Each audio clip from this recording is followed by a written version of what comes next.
அனைவருக்கும் வணக்கம். இப்போ பார்த்தீங்கன்னா நம்ம ரோஸ் செடி எப்படி வீட்டில் வளர்க்கலாம் அப்படிங்கிறத பற்றி தான் பார்க்க போகிறோம். போதும் பென்சில் அளவுக்கு திக்னஸ் இருந்தாலே போதும். அந்த மாதிரி கட்டிங்ஸ் வாங்கிட்டு வந்துட்டு கீழே வந்து பார்த்தீங்கன்னா ஸ்லாண்ட் கட், அதாவது ஒரு சாய்வாக வந்து பார்த்தீங்கன்னா ஒரு கட்டு கொடுத்துடணும்.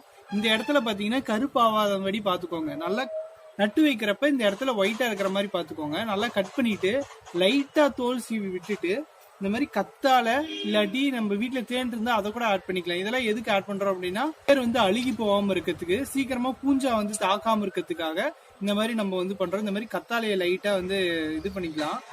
பண்ணிட்டு இதை வந்து அப்படியே ஸ்லாண்டா அப்படியே ஒரு நட்டு வச்சிடலாம். முக்கியமான விஷயம் என்னன்னா இந்த மாதிரி நோடு, அதாவது கணுப்பகுதி வந்து மண்ணுக்குள்ளார நட்டு வைக்கணும். அப்பதான் வந்து வேர் வர ஆரம்பிக்கும். 15 நாளுக்கு பாத்தீங்கன்னா இந்த மாதிரி க்ளோஸ்டு கண்டிஷனா மூடி வச்சிடலாம்.